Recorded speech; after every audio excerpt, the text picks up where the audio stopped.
मनुष्य इस भूमंडल का सबसे अधिक बुद्धिमान प्राणी। जब सबसे अधिक बुद्धिमान प्राणी मनुष्य ही है तो फिर साफ सी बात है कि इसे कोई बुरे कर्म नहीं करने चाहिए, मगर फिर भी करता है। आखिर क्यों? जब मनुष्य ही सबसे अधिक बुद्धिमान प्राणी है तो फिर यह जानबूझकर क्यों करता है बुरे कर्म? आखिर क्यों? आज के इस वीडियो में हम इसी विषय पर बात करेंगे। श्रीमद् भागवत गीता के अनुसार दास है नरेश और आप देख रहे हैं यूट्यूब चैनल यही है सच। संसार में एक व्यक्ति भी ऐसा नहीं है जो अपने जीवन में दुख चाहता हो। हर कोई सुख चाहता है और अपने जीवन को सुखों से भरने के लिए हर व्यक्ति तमाम उपक्रम करता है, परंतु दुख तो आ जाता है बिना बुलाए ही। लोग कहते हैं कि सुख और दुख का चोली और दामन का साथ है। भगवान रामचंद्र जी ने तो यहां तक कहा है, सुख मध्य स्थितम दुखम, दुख मध्य स्थितम सुखम, द्वयमन्योन्य संयुक्तम प्रोच्यते जल पंकवत। दुख और सुख दोनों एक साथ एक दूसरे से ऐसे जुड़े हैं जैसे जल और कीचड़। एक बार एक शिष्य ने अपने गुरुजी से प्रश्न करते हुए कहा, गुरुदेव, जब संसार में कोई भी दुख नहीं चाहता तो आखिर परमात्मा ने दुख बनाए ही क्यों हैं? अपने शिष्य को समझाते हुए गुरुदेव ने कहा, बेटा, परमात्मा ने दुख नहीं बनाए। परमात्मा ने तो कोई भी गलत चीज नहीं बनाई। यहां तक कि नफरत, निंदा, लोभ, लालच, द्वेष, अहंकार, इन सबका परमात्मा से कोई लेना देना नहीं है। इन सबको परमात्मा ने नहीं बनाया। अपनी बात को जारी रखते हुए गुरुदेव कहते चले गए, इन आंखों से जो कुछ भी दिखता है ना, ये पेड़ पौधे, धरती, आसमान, सूरज, चांद, सितारे और जो नहीं भी दिखता है, ये सब प्रकृति है और इस प्रकृति को परमात्मा ने रचा है। परमात्मा रचनहार है, प्रकृति से अलग है, प्रकृति अलग है और परमात्मा अलग है, परंतु इसका सर्जक परमात्मा ही है। इस प्रकृति में तीन गुण हैं, सत्वगुण, रजोगुण और तमोगुण, परंतु परमात्मा इन तीनों गुणों से अलग है, गुणातीत है। भगवान कृष्ण कहते हैं, हे अर्जुन, सतोगुण, रजोगुण, तमोगुण, प्रकृति से उत्पन्न ये तीनों गुण अविनाशी जीवात्मा को शरीर से बांधते हैं। दरअसल मन और इंद्रियों के वशीभूत व्यक्ति अपने शरीर के अंदर मौजूद प्रकृति के तीनों गुणों के अनुपात के अनुसार अच्छे और बुरे कर्म करता है। इसे गहराई से समझना बहुत जरूरी है। दरअसल हर व्यक्ति के अंदर प्रकृति के तीनों गुण मौजूद रहते हैं, परंतु उनका अनुपात अलग अलग होता है। किसी व्यक्ति में रजोगुण अधिक होता है, किसी में तमोगुण अधिक होता है, तो किसी में सत्वगुण अधिक होता है। यदि व्यक्ति इन तीनों गुणों से ऊपर उठकर गुणातीत हो जाता है तो फिर वो बिना कुछ किए ही मोक्ष को प्राप्त कर लेता है, अन्यथा नहीं, क्योंकि ये तीनों गुण मनुष्य को बांधते हैं। किस तरह बांधते हैं, इस पर भगवान कहते हैं, हे निष्पाप, उन तीनों गुणों में सत्वगुण तो निर्मल होने के कारण प्रकाश करने वाला और विकार रहित है। वह सुख के संबंध से और ज्ञान के संबंध से अर्थात उनके अभिमान से बांधता है। साधारण शब्दों में जिस व्यक्ति के अंदर रजोगुण और तमोगुण की अपेक्षा सत्वगुण की प्रधानता होती है, अर्थात उसका अनुपात अधिक होता है, वह व्यक्ति मृदुभाषी, सरल, शांत चित्त वाला, दूसरों की मदद करने वाला, दयालु किस्म का होता है। और जैसे जैसे उस व्यक्ति के अंदर सत्वगुण का अनुपात बढ़ता चला जाता है तो वह और अधिक निर्मल होता चला जाता है। उसके मन की चंचलता अपने आप ही समाप्त होती चली जाती है और वह संसार से विरक्त होकर प्रभु के ध्यान में मग्न रहने लगता है।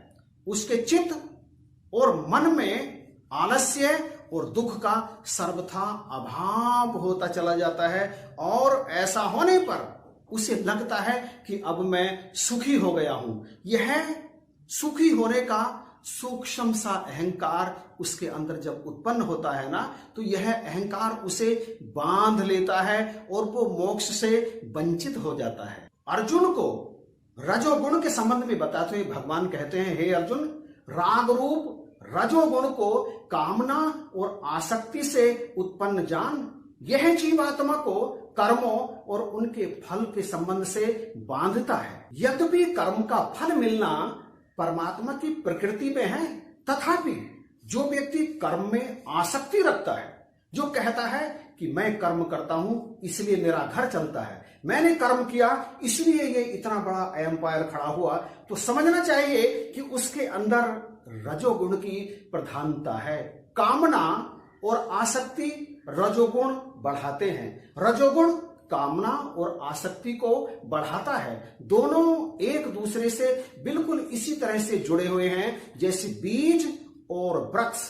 वृक्ष से बीज बनता है, बीज से वृक्ष बनता है। इसी तरह आसक्ति और कामना से रजोगुण बढ़ता है, और जब रजोगुण बढ़ता है ना, तो कामना और आसक्ति अपने आप ही बढ़ती चली जाती है। जिसमें रजोगुण की प्रधानता होती है, ऐसा व्यक्ति कामना और आसक्ति की वशीभूत होकर, चाहे वह ब्रह्मज्ञानी भी है, फिर भी मोक्ष से वंचित हो जाता है। अब हम उस प्रश्न के उत्तर पर आते हैं कि भूमंडल का सबसे अधिक बुद्धिमान प्राणी होने के बाद भी इंसान बुरे कर्म क्यों करता है?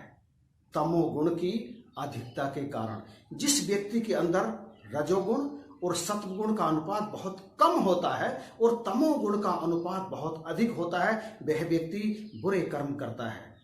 बुरे कर्म करने वाला व्यक्ति बुद्धिमान कम नहीं होता, अर्थात उसे मूर्ख नहीं कहेंगे।